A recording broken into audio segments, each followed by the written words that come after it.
बिस्मिल्लाहिर्रहमानिर्रहीम। गाइस उम्मीद करता हूँ आप सब लोग खैरियत के साथ होंगे, खुशबाश होंगे।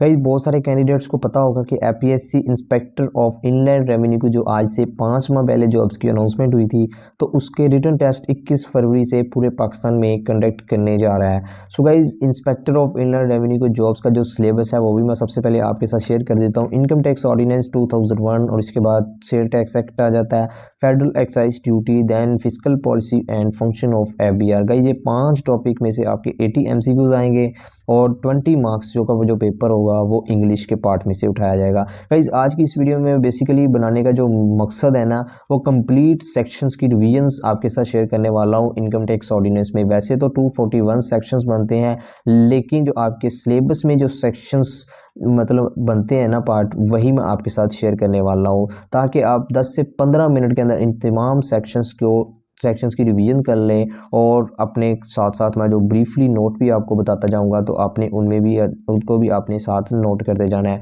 तो सबसे पहले बात कर लेते हैं जो आपका सेक्शन 9 से बेसिकली काम स्टार्ट हो जाता है। वैसे तो जो चैप्टर 1 है, जिस तरह से जो डेफिनेशंस का चैप्टर है, तो वो भी बहुत इंपॉर्टेंट है। डेफिनेशंस में से भी 2-3 एमसीक्यूज पूछे जा सकते हैं, ठीक है, उसको भी आपने रिवाइज कर लेना। लेकिन मैं आज की वीडियो में आपके साथ सेक्शंस की रिवीजन शेयर करने वाला हूँ, ठीक है। तो गाइस सबसे पहले बात कर लेते हैं सेक्शन 9 की, जिसमें हम टैक्सेबल इनकम को डिस्कस करते हैं। गाइस टैक्सेबल इनकम, जैसा कि आप जानते हैं, इसमें हम यही चीज़ देखते हैं कि कौन कौन सी ऐसी इनकम है जिन पर हमने टैक्स आइड करना होता है। गाइस फर्दर हम डिस्कस कर लेंगे, वो बेसिकली 5 हेड्स हैं इनकम के, ठीक है, वो हम फर्दर आगे वो आपके साथ मैं शेयर करता जाऊँगा। देन बात कर लेते हैं सेक्शन 10 की, इसमें हम टोटल इनकम को डिस्कस करते हैं। टोटल इनकम से मुराद जितने भी जो इनकम्स है ना, बेसिकली जो 5 सोर्सेज हैं इनकम के, उनको तम ऐड कर जो इनकम आती है उसे हम कहते हैं total income.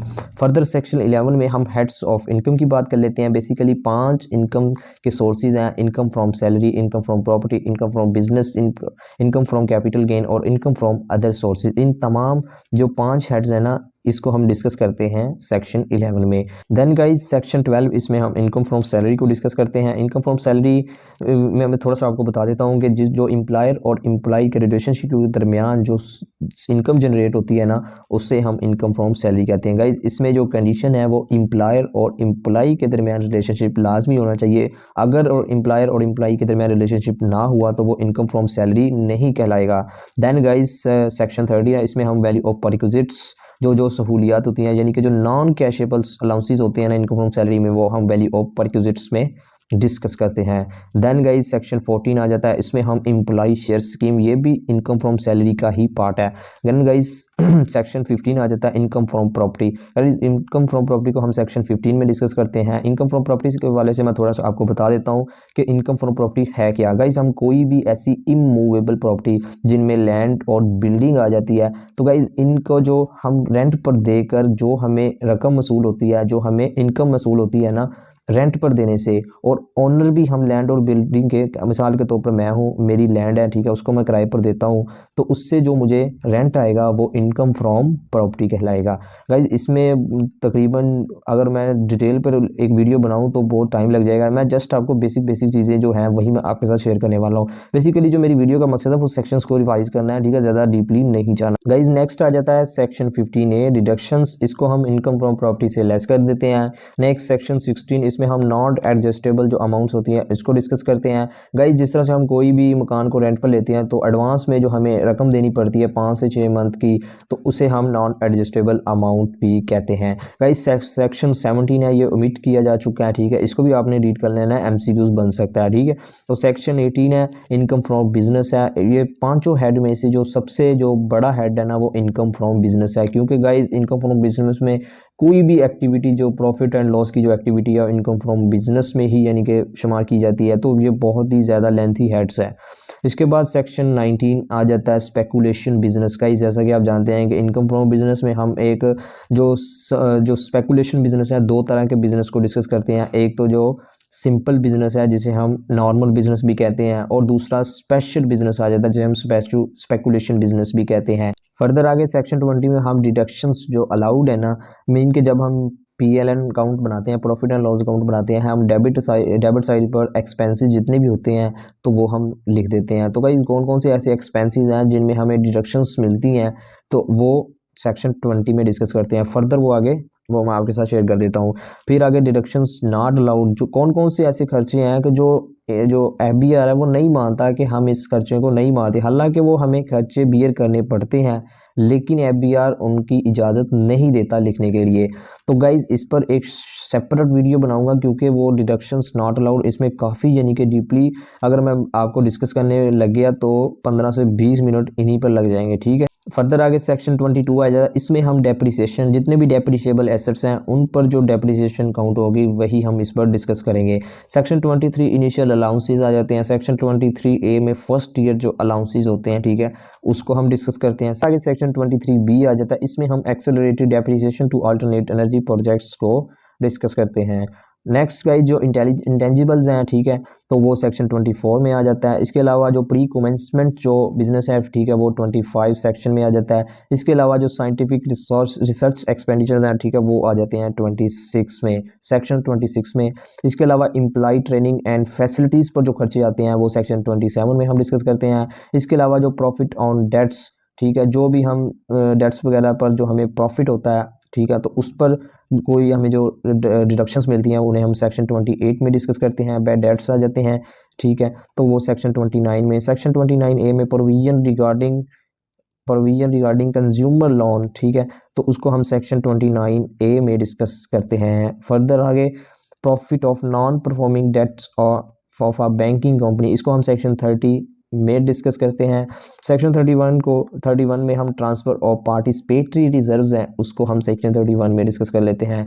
Methods of accounting section 32 में डिस्कस करते हैं। इसके अलावा जो कैश बेस्ड अकाउंटिंग मेथड है, बहुत सारे कैंडिडेट्स को पता होगा कि दो तरह के मेथड हम अकाउंटिंग में डिस्कस करते हैं, कैश बेस और एक्रूवल बेस। कैश बेस को सेक्शन 33 और एक्रूवल बेस को हम सेक्शन 34 में डिस्कस करते हैं। इसी तरह स्टॉक इन ट्रेड सेक्शन 35 में आ जाता है। लॉन्ग टर्म जो कॉन्ट्रैक्ट्स हैं वो सेक्शन 36 में डिस्कस करते हैं। फर्दर आगे सेक्शन 37 फोर्थ हेड्स आ जाता है, ठीक है, income from capital gain. Guys इसमें आपने जो चीज़ याद करनी है वो ये है कि कैपिटल एसेट्स को सेल करने से अगर तो हमें प्रॉफिट आता है तो फिर कैपिटल गेन, अगर हमें लॉस हो जाता है तो कैपिटल लॉस। गाइज इसमें आपने जस्ट कैपिटल एसेट को सेल करने से यानी कि डिस्पोज करने से जो हमें प्रॉफिट होगा तो कैपिटल प्रॉफिट या कैपिटल गेन, अगर लॉस होता है तो capital loss. So guys 37A में capital gain on disposal of securities, इसको हम डिस्कस करते हैं। फिर 38 में डिडक्शंस आ जाती हैं। 39 में इनकम फ्रॉम अदर सोर्सेज, यही गाइस आखिरी और फिफ्थ हेड्स ऑफ इनकम है, ठीक है। तो इनकम फ्रॉम अदर सोर्सेज, जो भी इनकम जो पहले चार हम डिस्कस कर चुके हैं, वो इनकम जो चार में नहीं आती तो वो इनकम फ्रॉम अदर सोर्सेज में आ जाती हैं। 50 सेक्शन है, इसमें हम डिडक्शंस का जिक्र करते हैं। फर्दर आगे गाइस एग्जाम्पशंस के सेक्शन स्टार्ट हो जाते हैं सेक्शन 41 से। सेक्शन 41 में एग्रीकल्चर इनकम आ जाती है। 42 सेक्शन में diplomatic and United Nations exemptions आ जाती हैं। फर्दर आगे सेक्शन 43 में फॉरेन गवर्नमेंट ऑफिशियल्स आ जाते हैं। इसके बाद सेक्शन 44 में एग्जाम्पशन अंडर इंटरनेशनल एग्रीमेंट, ठीक है, इसमें हम सेक्शन 44 को डिस्कस करते हैं। फर्दर आगे सेक्शन 45 में हम प्रेसिडेंट्स ऑनर्स, जो भी हमें प्रेसिडेंट्स की तरफ से जो ऑनर्स अवार्ड वगैरह मिलते हैं वो एग्जेम्प्ट कर लिए जाते हैं। इसके अलावा प्रॉफिट ऑन डेट सेक्शन 46 में डिस्कस करते हैं। स्कॉलरशिप्स हैं वो सेक्शन 47 में आ जाते हैं। इसके अलावा स्पोर्ट्स पेमेंट्स वो सेक्शन 48 में डिस्कस करते हैं। सेक्शन 49 को federal provincial and local government section 49 में आ जाती हैं। सेक्शन 50 फॉरेन सोर्स इनकम आ जाती है। इसके अलावा section 51 foreign source income of returning expatriate section 51 में आ जाता है। देन आगे गाइस फर्दर बात कर लेते हैं, वो भी अभी एग्जाम्पशंस के पार्ट है, क्योंकि 55 तक 41 से लेकर 55 तक एग्जाम्पशंस के सेक्शन है। 53 एग्जाम्पशन एंड टैक्स कंसेशन आ जाता है। इसके बाद अलावा सेक्शन 54 में exemption and tax provision in other laws, ठीक है। इसके अलावा सेक्शन 55 में लिमिटेशंस ऑफ एग्जाम्पशंस को डिस्कस कर लेते हैं। फर्दर आगे गाइस लॉसेस आ जाते हैं, ठीक है। कौन कौन से लॉसेस हैं जिनको हम यानी कि सेट्स कर सकते हैं या कैरी फॉरवर्ड कर सकते हैं, तो गाइज इस पर मैं एक 5 मिनट की वीडियो आपके साथ लाजमी शेयर करूंगा और इंशाल्लाह आपको फिंगर्स सेट्स पर, मीन कि जिस तरह से आपको मैं याद करवाऊंगा ना सेट्स ऑफ लॉसेस, ठीक है, कौन कौन से लॉसेस हैं, इनकम फ्रॉम सैलरी को, प्रॉपर्टी को, बिजनेस को, कैपिटल गेन को, अदर सोर्सेज, जो यानी कि आपस में एक दूसरे के साथ सेट कैसे करने हैं, तो इंशाल्लाह उस पर एक मैं शॉर्ट सी वीडियो आपके साथ जल्दी अपलोड कर दूंगा। सो गाइज ये आपने सेक्शन याद कर लेने हैं। सेक्शन 57 सेट ऑफ लॉसेज आ जाता है। सेक्शन 57 ए में set off losses of companies operating hotels आ जाती हैं। सेक्शन 57 में carry forward of business losses आ जाते हैं। सेक्शन 57 ए में set off business loss consequent to amalgamations, ठीक है, तो वो 57 ए में डिस्कस करते हैं। फर्दर आगे फिर अगेन लॉसेज हैं, क्योंकि 60 तक जो लॉसेज स्टार्ट होंगे, यानी 55 तक और 60 तक ये लॉसेस ही चलेंगे। 58 में carry forward of speculation business आ जाता है। सेक्शन 59 में carry forward of capital losses आ जाता है। 59 ए में limitation of set off and carry forward of losses आ जाते हैं। सेक्शन 59 डबल ए में ग्रुप ऑफ टैक्सेशन, 59 बी में ग्रुप रिलीफ्स आ जाती हैं। इसी तरह फर्दर आगे फिर स्टार्ट हो जाता है deductible allowances. So guys section 60 है जो उसमें हम ज़कात को डिस्कस करते हैं। 60 ए में वर्कर वेलफेयर फंड्स आ जाते हैं। 60 बी में वर्कर पार्टिसिपेशन फंड आ जाते हैं। 60 सी में डिडक्टेबल अलाउंसेस आ जाते हैं for profit on date sorry.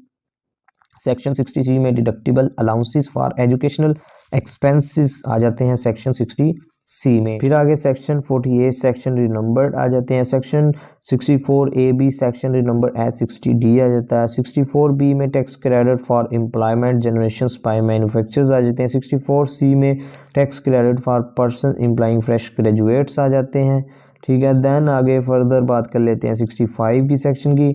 Miscellaneous provisions वो 65 में आ जाता है। 65 ए में ओमिटेड हो चुका है ये वाला सेक्शन।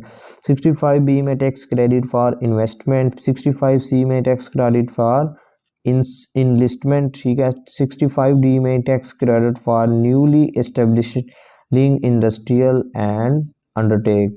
सो गाइज 65 डी में डिस्कस करते हैं। फर्दर आगे गाइज रिकवरी, टैक्स रिकवरी आ जाती है एंड कलेक्शन, मीन कि हमने टैक्स की रिकवरी क्या कैसे करनी है। अगर कोई भी टैक्स पेयर है, अगर वो टैक्स नहीं पे करता तो हमने कैसे कलेक्ट करना है। सो गाइज अगर नहीं करता तो किस तरीके से हमने उनसे निकालना है, तो पूरी जो डिटेल है वो इन्हीं एक 137 से स्टार्ट हो जाता है काम, और 148 तक सेक्शन है वो टैक्स रिकवरी एंड कलेक्शन के आ जाते हैं। सेक्शन 137 में due date for payment of tax. Section 138 में recovery of tax by property and through arrest of tax payer आ जाता है। सेक्शन 138 ए में recovery of tax by district officers revenue आ जाता है। सेक्शन 130 बी में ई स्टेट इन बैंक्रप्सी आ जाता है। सेक्शन 139 में collection of tax in cases of private company and association of person आ जाते हैं। फर्दर आगे सेक्शन 140 में recovery of tax from person holding money on behalf of tax payer आ जाता है। सेक्शन 141 में लिक्विडेटर आ जाता है। 142 में ROT due by non resident member of AOP। आखिर पर जो सेक्शन है वो सेक्शन 143 नॉन रेजिडेंटशिप ऑनर आ जाता है, ठीक है। तो गाइज ये थे जो तमाम सेक्शन जो आपके सिलेबस का पार्ट हैं, और इंशाल्लाह इन सेक्शन में से 5 से 7 MCQs लाजमी पूछे जाएंगे जस्ट सेक्शन के अकॉर्डिंग। ये पूछ सकते हैं कि सेक्शन जो 60 है उसमें क्या चीज़ डिस्कस की जाती है। इसके अलावा जो इनकम फ्रॉम कैपिटल गेन है इसके सेक्शन का क्या नाम है। इसके अलावा जो प्री कमेंसमेंट जो बिजनेस है वो किस सेक्शन में आता है। जो बैड डेट्स हैं वो किस सेक्शन में हम उसको डील करते हैं। सो इस तरीके से किसी भी एंगल से क्वेश्चन पूछे जा सकते हैं। इसके अलावा गाइज आपने जो स्केड्यूल है जिन्हें हम शेड्यूल्स भी कहते हैं इनकम टैक्स ऑर्डिनेंस के, तो उसको भी आपने याद करना है। इसके अलावा आपने जो चैप्टर है इनकम टैक्स ऑर्डिनेंस के उसको बाई टाइटल उसको भी आपने याद करना है। सो गाइज मैं इसी तरह फर्दर कल परसों तक सेल टैक्स और फेडरल एक्साइज ड्यूटी के जो सेक्शन बनते हैं, जिस तरह मैंने आपको आज की वीडियो में सेक्शन की कंप्लीट रिवीजन करवाई है, मैं इंशाल्लाह कल परसों तक वो भी वीडियो अपलोड कर दूंगा। और पेपर से पहले आप लोगों के बड़े ही कम वक्त में तमाम सेक्शन की जिस तरह से आज रिवीजन हुई है ना, तो सो गाइज आखिर पर यही कि अगर आपकी थोड़ी भी यानी कि आपको वीडियो में मेरी हेल्पफुल साबित हुई है ना आपके लिए, तो वीडियो को लाइक कर दें यार, अपने दोस्तों के साथ शेयर कर दें। Thank you for watching, take care, अल्लाह हाफिज़।